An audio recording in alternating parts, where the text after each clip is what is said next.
الرحمن الرحیم توکلت علی الحی الذی لا یموت افوض امری الی اللہ ان اللہ بصیر بالعباد وما توفیقی الا باللہ۔ مولا امیر المومنین حضرت علی علیہ السلام فرماتے ہیں اتضح ترتفع، انکساری سے پیش آئیے تاکہ صاحب عزت قرار پاؤ۔ اتضح ترتفع، انکساری سے پیش آئیے تاکہ صاحب عزت قرار پاؤ۔ بیسماری الموجز فی اصول الفقہ جلد اول میں آج یہاں شروع ہو رہی ہے الفصل الثالث حجیت العام المخصص فی الباقی۔ کیا عام مخصص حجت ہے یا حجت نہیں ہے؟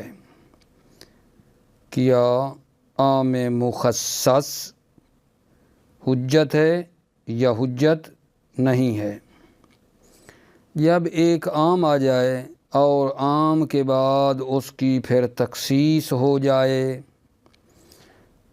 پھر ہم شک کریں کہ اس تخصیص کے علاوہ کوئی اور تخصیص بھی آئی ہے یا تخصیص نہیں آئی ہے۔ ایک تو وہ تخصیص ہے جس کا ہمیں علم ہے کہ یہ عام تھا اور اس کی تخصیص ہو گئی ہے، اس کے علاوہ ہم شک کرتے ہیں کہ کوئی اور تخصیص بھی آئی ہے یا نہیں۔ تو سوال یہ ہے کیا عام حجت ہے جس میں شک ہے کہ یہ بھی عام سے خارج ہوا ہے یا نہیں؟ تو کیا عام ان مورد مشکوک میں حجت ہے، اپنی حجیت پر عام باقی ہے؟ اس کو تعبیر کرتے ہیں کہ عام مخصص حجت ہے باقی میں یا حجت نہیں ہے۔ مثال ایک عرض کرتا ہوں، دیکھیں نا، مثلا روایت آئی ہے کیا جی کہ الربا حرام، روایت آئی ہے، ایک عام ہے الربا حرام۔ پھر ہم جانتے ہیں کہ اس کی تخصیص ہے کہ والد اور ولد کے درمیان ربا نہیں ہے، یہ نکل گیا عموم سے۔ الربا حرام عام تھا، تخصیص آئی اس کی کہ ربا والد اور ولد کے درمیان حرام نہیں ہے، یہ نکل گیا۔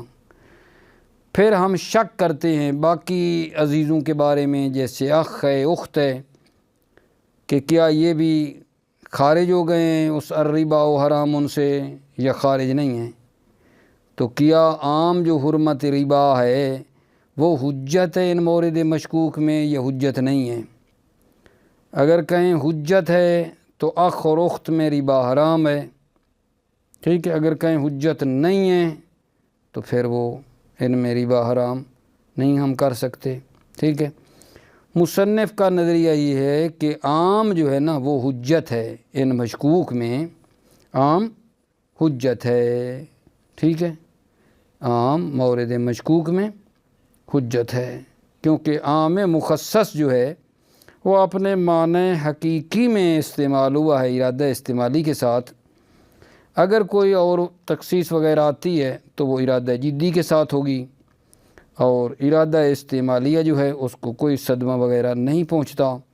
اور اصل اکلائی بھی یہی ہے کہ ارادہ استعمالی ارادہ جدی کے مطابق ہوتی ہے، الا مگر یہ کہ جس کا علم ہو جائے کہ مطابق نہیں ہے۔ تو مطلب بلا کیا نکلا ہے کہ عام مخصص کی حجیت کے بارے میں ہے، عام جو تخصیص شدہ ہے، جس کی تخصیص آئی ہے، کہ وہ عام تخصیص شدہ حجت ہے یا حجت نہیں ہے۔ عرض کیا ہے مثلا ایک عام آتا ہے، عام کے بعد اس کی تخصیص آتی ہے، پھر ہم شک کریں کہ کوئی اور تخصیص آئی ہے یا نہیں۔ ان مورد مشکوکہ میں کیا عام جو ہے وہ حجت ہے یا حجت نہیں ہے، ٹھیک ہے۔ اگر کہتے ہیں حجت ہے تو عام کی عمومیت ان کے اوپر بھی آ جائے گی، جیسے مثال دی ہے آپ کی خدمت میں کہ الربا حرام، یہ عام ہے۔ پھر اس کی تخصیص آئی ہے کہ ربا والد اور ولد باپ بیٹے کے درمیان ربا نہیں ہے، یہ تو خارج ہو گیا الربا و حرام ان سے۔ پھر ہم شک کرتے ہیں کہ بھلا بھائی بہن جو ہیں ان کے درمیان ربا حرام ہے یا حرام نہیں ہے، تو الربا و حرام ان کی حرمت ان کے اوپر بھی ہے۔ مورد مشکوکہ میں بھی وہ عام جو تخصیص شدہ ہے وہ حجت ہے، ٹھیک ہے۔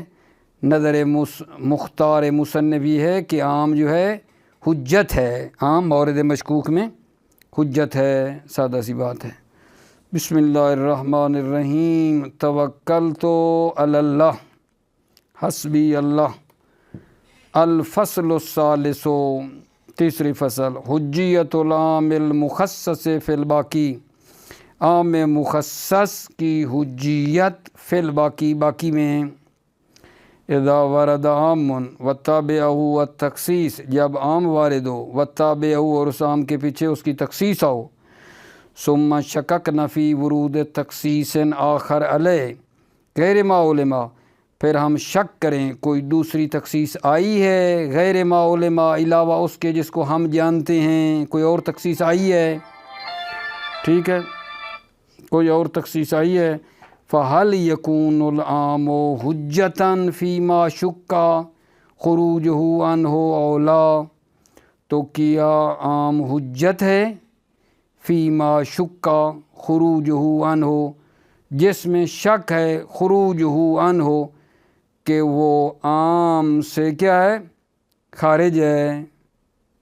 فَهَلْ يَكُونُ الْعَامُ حُجَّةً، کیا عام حجت ہے فی ما شک خروجہ عنہ او لا، جس کے خارج ہونے کا شک ہے عام سے، او لا یا حجت نہیں ہے۔ وَهَذَا مَا يُعَبَّرُ عَنْهُ فِي الْكُتُبِ الْأُصُولِيَّةِ بِهَلِ الْعَامُ الْمُخَصَّصُ حُجَّةٌ فِي الْبَاقِي او لا، یہ وہ ہے جس کو تعبیر کیا جاتا ہے کتب اصولیہ میں، کیا عام مخصص حجت ہے باقی میں او لا یا حجت نہیں ہے۔ مثلا اذا ورد النص بحرمت الربا، مثلا جب نص وارد و حرمت ربا کے بارے میں، ثم علمنا بخروج الربا بین الوالد والولد تحت العموم، پھر ہمیں علم ہو کہ ربا سے والد اور ولد باپ اور بیٹا خارج ہو گئے، ان تحت العموم، عموم کی تحت سے، عموم کے نیچے سے، وشککنا فی خروج سائر الاقربین، اور ہم شک کریں باقی اقربین کے خروج کے بارے میں، کالاخ والاخت، جیسے بھائی اور بہنیں، فہل العام یعنی حرمت ربا حجت فی المشکوک او لا، تو کیا عام یعنی حرمت ربا حجت ہے مشکوک میں او لا یا حجت نہیں ہے۔ والمختار حجیتہ فی المشکوک، مختار یہ ہے کہ عام حجت ہے مشکوک میں، کیوں جی؟ لأن العام المخصص مستعمل فی معناہ الحقیقی بالارادۃ الاستعمالیہ، اس لیے کہ عام مخصص جو ہے اپنے معنی حقیقی میں استعمال ہوا ارادہ استعمالیہ سے۔ وَإِنْ وَرَدَ عَلَيْهِ التَّخْصِيصُ فَإِنَّمَا يُخَصِّصُ الْإِرَادَةَ الْجِدِّيَّةَ، اگر اس پر تخصیص آئی ہو وارد ہوئی ہو تو وہ ارادہ جدیہ کو تخصیص دیتی ہے، ٹھیک ہے۔ وَإِلَّا فَالْإِرَادَةُ الْإِسْتِعْمَالِيَّةُ بَاقِيَةٌ عَلَىٰ حَالِهَا لَا تَمُسُّ كَرَامَتُهَا، الا ارادہ استعمالیہ اپنے حال پر باقی ہے، لا تمس کرامت، اس کی کرامت کو کوئی چیز مس نہیں کرتی، یعنی اس پہ صدمہ وارد نہیں ہوتا ہے، اس کو کوئی لطمہ صدمہ وارد نہیں ہوتا ہے۔ والاصل الوکلائی ہو تطابق الارادۃ الاستعمالیۃ مع الارادۃ الجدیہ الا ما علم فیہ عدم التطابق، اصل وکلائی ہے کہ ارادہ استعمالیہ ارادہ جدیہ کے مطابق ہو، الا ما علم فیہ عدم التطابق، مگر یہ کہ جس میں معلوم ہو جائے کہ تطابق نہیں ہے، ارادہ استعمالی اور ارادہ جدی میں تطابق نہیں پایا جاتا، علم ہو جائے، ورنہ اصل وکلائی ہے کہ ارادہ استعمالی با ارادہ جدی مطابق ہے۔ وَهَذِهِ اے حجیت العام المخصص فی الباقی، اور یہ ہے کہ عام میں مخصص باقی میں حجت ہے یا الثمرۃ للفصل السابق، یہ ثمرہ ہے فصل سابق کا فی کون العام المخصص حقیقتاً فی الباقی، کہ عام میں مخصص حقیقت ہے باقی میں، ولیس مجازاً اور مجاز نہیں ہے۔ ہذہ یہ بات کہ حجیت العام المخصص فی الباقی، عام مخصص حجت ہے باقی میں، ہے یا ثمرۃ لفصل السابق، یہ ثمرہ فصل سابق کا ہے کہ فی کون العام المخصص حقیقتاً، عام مخصص حقیقت ہے باقی میں، ولیس مجازاً اور مجاز نہیں ہے۔ الفصل الرابع، چوتھی فصل آگا جان یہ ہے التمسک بالعام قبل الفاظ عن المخصص۔ سوال ہے کیا عام سے تمسک کر سکتے ہیں مخصص کی تحقیق کرنے سے پہلے؟ مخصص کی بررسی اور تحقیق کرنے سے پہلے عام سے تمسک کرنا جائز ہے یا تمسک کرنا جائز نہیں ہے؟ ٹھیک ہے، یعنی اس سے پہلے کہ ہم دیکھیں کوئی خاص آیا ہے یا نہیں، ہم جو عام آ جائے اس سے ہم تمسک کر سکتے ہیں۔ التمسک بالعام قبل الفاظ عن المخصص، مخصص کی بررسی کرنے سے پہلے عام سے تمسک کرنے کے بارے میں ہے۔ توجہ فرمانا، عقلاء کا روش اور طریقہ محاورات عرفیہ میں یہ رہا ہے کہ جو کچھ ان کے مطلب ہے کلام میں چیز نقش رکھتی ہے اور دخیل ہوتی ہے ان کے مقاصد میں، ٹھیک ہے، وہ جناب علی لاتے ہیں۔ محاورات عرفیہ کا طریقہ یہ ہے ہر وہ چیز جو ان کے کلام میں دخالت رکھتی ہے اور ان کے مقاصد میں دخالت رکھتی ہے اس کو لاتے ہیں۔ قضائے جزیہ اور کلیہ میں کوئی فرق نہیں ہے یہاں، کیونکہ محاورات عرفیہ کی روش یہ ہے کہ جو کچھ ان کے مقاصد اور کلام میں چیز نقش اور کردار رکھتی ہے ہر وہ چیز کو لاتے ہیں اسی وقت، ٹھیک ہے نا۔ لہذا ہم کیا کر سکتے ہیں ادھا جان، تمسک کر سکتے ہیں ظواہر کلام عرف سے تمسک کر سکتے ہیں اور کسی انتظار کی بھی ضرورت نہیں ہے، کیونکہ محاورات عرفیہ میں یہ ہے کہ جو کچھ دخیل ہے کلام میں اور جو کچھ ان کے مقصد میں دخیل ہے سارا کچھ اسی وقت وہ لاتے ہیں۔ محاورات عرفیہ میں یہ ہے، تو جو ہی کلام آئے گی ہم ظاہر کلام سے تمسک کر لیں گے، ٹھیک ہے نا، بغیر تربص اور انتظار کے، ٹھیک ہے۔ دوسری چیز جو ہے میرے آقا جان وہ ہے خطابات قانونیہ۔ خطابات قانونیہ چاہے وہ حکومتی ہوں چاہے زمینی ہوں، ٹھیک ہے نا، اقلیمی مقررات سرزمینی ہوں، عقلاء کا طریقہ اس کے خلاف ہے، محاورات عرفیہ کے خلاف ہے میرے بچے۔ خطابات قانونیہ میں جہاں قانون وغیرہ بناتے ہیں وہاں یہ طریقہ محاورات عرفیہ کے خلاف ہے۔ خطابات قانونیہ میں کیا ہوتا ہے، عام لاتے ہیں اور مطلق لاتے ہیں ایک جگہ کے اوپر، مخصص اور مقید ایک دوسری جگہ کے اوپر ذکر کرتے ہیں۔ یہ ہے طریقہ کار خطابات قانونیہ میں کہ وہ عام اور مطلق کو ایک جگہ پہ ذکر کرتے ہیں، مخصص اور مقید کو دوسری جگہ کے اوپر ذکر کرتے ہیں، ٹھیک ہے نا۔ وہ عام اور مطلق کو ایک زمانے میں ذکر کرتے ہیں، پھر کچھ مدت کے بعد مخصص اور مقید کو دوسرے زمانے میں ذکر کرتے ہیں۔ خطابات قانونیہ کا تو یہ طریقہ رہا ہے، اور شریعت اسلامی جو ہے وہ بھی اسی دوسرے طریقے کے اوپر ہے۔ دوسرا طریقہ یعنی خطابات قانونیہ والا، ٹھیک ہے، شریعت اسلامی کا یہ دوسرا خطابات قانونیہ والا طریقہ ہے۔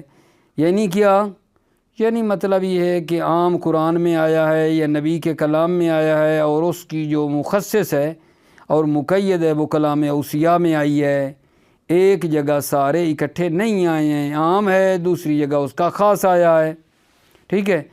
جب شان اور روش اور طریقہ کار اس طرح کا ہو کہ ایک جگہ کے اوپر عام آ جائے پھر خاص دوسری جگہ پہ آ جائے، ایک جگہ پہ مطلق ہو پھر دوسری جگہ کے اوپر مقید آ جائے، تو وہاں کیا کرتے ہیں آگا جان عقلاء کا طریقہ کار یہ ہے کہ وہ عام سے تمسک نہیں کرتے قبل اس کے کہ خاص کر لیں، خاص مخصصات میں خاص کرنے سے پہلے اور مقیدات میں خاص کرنے سے پہلے جو اقلا ہیں وہ عام سے تمسک نہیں کرتے ہیں۔ ٹھیک ہے، ایک مرتبہ پھر عرض سنیں اور عرض کرتا ہوں آپ کی خدمت میں، وہ کیا گا جان، کیا عام سے تمسک کرنا، ٹھیک ہے یا نہیں، مخصص کی بررسی اور تحقیق سے پہلے عام سے تمسک کر سکتے ہیں جناب۔ محاورات عرفیہ میں تو کر سکتے ہیں، کیونکہ محاورات عرفیہ میں یہ طریقہ ہے کہ وہ ہر وہ چیز جو دخالت رکھتی ہے ان کے کلام میں اور مقاصد میں وہ اسی وقت ساتھ ہی ذکر کر دیتے ہیں، ٹھیک ہے نا، وہ کوئی الگ پھر اس میں کوئی بچا کر نہیں رکھتے ہیں، تو اس میں تو جو ہی کلام آئے گا ہم اس سے تمسک کر لیں گے۔ لیکن دوسری بات میں نے کی خطابات قانونیہ کی، ٹھیک ہے نا، خطابات قانونیہ میں یہ ہے کہ ان کا طریقہ یہ ہے اقلا کا کہ ایک جگہ پہ عام ہے، ایک جگہ پہ مطلق آتا ہے، ایک جگہ پہ مخصص اور مقید جو ہے وہ پھر دوسرے باب میں ذکر کرتے ہیں۔ جب ایسا ہو تو پھر وہاں ہم مطلب یہ ہے کہ عام سے تمسک نہیں کر سکتے ہیں، عام سے تمسک ہم نہیں کر سکتے ہیں، کیونکہ رویہ یہی ہے کہ ایک جگہ پہ عام ہے اور دوسری جگہ کے اوپر خاص آیا ہے، ٹھیک ہے۔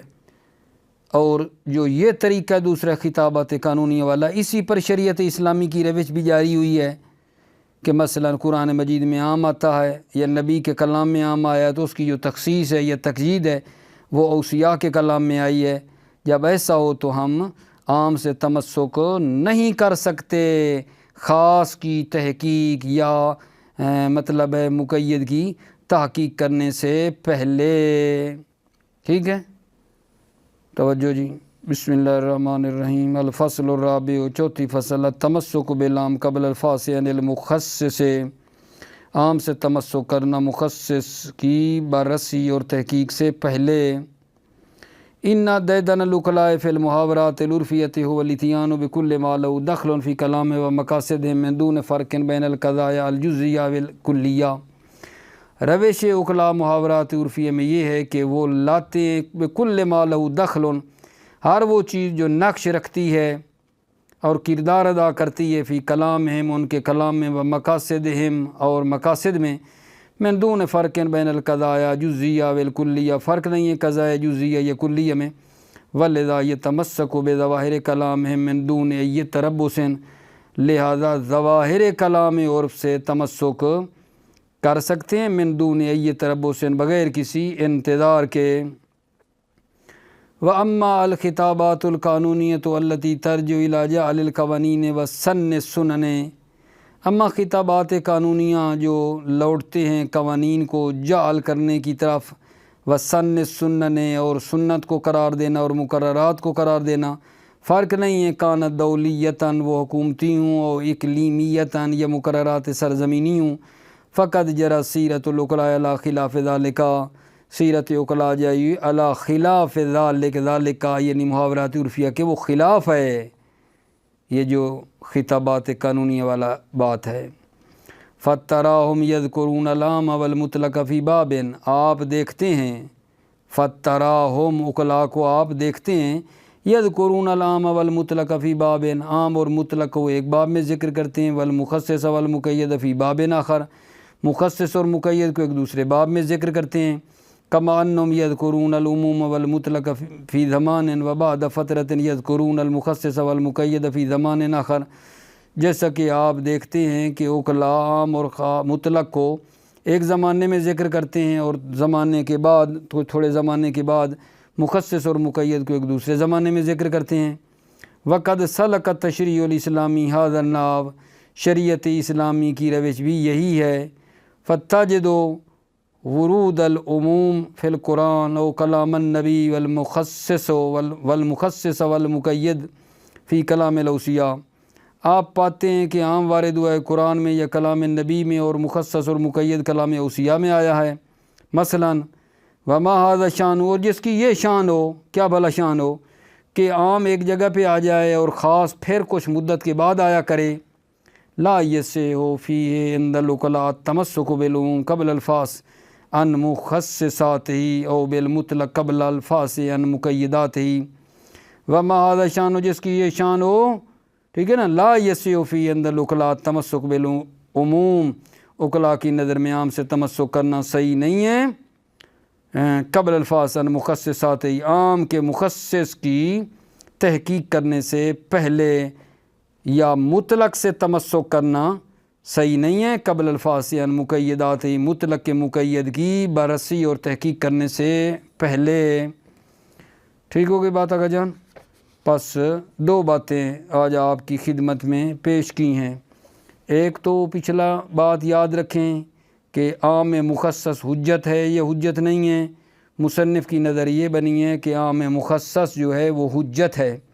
مثال آپ کو دی تھی کہ مثلا مولا نے کہا ہے ربا حرام ہے، پھر خاص آ گیا ہے، ٹھیک ہے نا، کیا جی کہ باپ اور بیٹے کے درمیان ربا نہیں ہے، یہ نکل گیا، تو پھر ہم شک کریں کہ آیا کوئی اور بھی تخصیص آئی ہے یا نہیں، مثلا بھائی بہن کے درمیان ربا رہے گا یا نہیں، تو وہ عام جو پہلے ایک مرتبہ تخصیص کھا چکا ہے وہ عام میں مخصص حجت ہے باقی میں، ٹھیک ہے، یعنی وہ جو حکم عام عمومیت والا ہے تخصیص شدہ، وہ اس باقی والی تخصیص جس میں شک اس پر بھی آ جائے گا، یعنی کہیں گے کہ نہیں بھائی اور بہن کے درمیان جو ہے ربا حرام ہے۔ آقا کا نظریہ یہ ہوا کہ عام میں مخصص حجت ہے۔ اور دوسرا جو اگلا مطلب بیان کیا ہے، ٹھیک ہے، وہ یہ تھا کہ مخصص کی بررسی سے پہلے کہ عام سے تمسک کر سکتے ہیں، ایک عام آیا ہے اور ہم فوراً عام پر عمل کرنا شروع کر دیں، ہم نہ دیکھیں کہ کوئی اس کی قید وغیرہ آئی ہے یا نہیں ہے، یہ کر سکتے ہیں۔ تو اس کو میں نے تھوڑا اس طرح کر کے آپ کی خدمت میں پیش کیا ہے کہ جناب عقلاء کی روش محاورات عرفیہ میں تو یہ ہے کہ جو کچھ ان کی کلام میں اور مقاصد میں چیز دخالت رکھتی اسی وقت وہ اپنے کلام میں لے کر آ جاتے ہیں، کچھ بچا کر نہیں رکھتے ہیں کہ پھر ہم انتظار کرتے رہیں۔ تو محاورات عرفیہ میں ہم عام سے تمسک کر سکتے ہیں جو وہ بولیں گے، لیکن خطابات قانونیہ کا طریقہ کچھ اور ہے، ٹھیک ہے نا، جہاں قوانین وغیرہ بنتے ہیں، حکومتی ہوں سرزمینی ہوں، کوئی قانون وغیرہ جہاں بناتے ہیں، تو قانون بناتے ہوئے یہ ہوتا ہے کہ ایک قانون بن جاتا ہے، ٹھیک ہے، اور پھر بعد میں اس کی کوئی مثلا مخصص اور مقید وغیرہ لگاتے ہیں۔ خطابات قانونیہ میں یہ ہے کہ عقلام اور مطلق کو ایک جگہ پہ ذکر کر دیتے ہیں، اس کی مخصص مقید پھر دوسری جگہ پہ ذکر کرتے ہیں، ٹھیک ہے۔ اور جو شریعت اسلامی کی روش رہی ہے وہ بھی یہی خطابات قانونیہ والی ہی ہے کہ قرآن میں مثلا ایک عام آ جاتا ہے، کلام نبی میں عام آ گیا، پھر وہ جو اس کی خاص وغیرہ ہے یہ مقید ہے، ٹھیک ہے نا، وہ جناب مثلا ائمہ تحریر کے کلام میں آ جاتا ہے، ٹھیک ہے، یہ نہیں۔ جب اس طرح کی ہو کہ عام ایک جگہ آیا ہو، خاص پھر دوسری جگہ آیا ہو، وہاں عقلاء عام سے تمسک نہیں کر سکتے جب تک خاص کے بارے میں تحقیق نہ کر لیں۔ نتیجہ یہ نکلا ہے کہ عام سے تمسک کرنا مخصص کی تحقیق سے پہلے جائز نہیں ہے۔ موفق مؤید رہیں، سلامتی عزیزوں کی۔ السلام علیکم ورحمۃ اللہ وبرکاتہ۔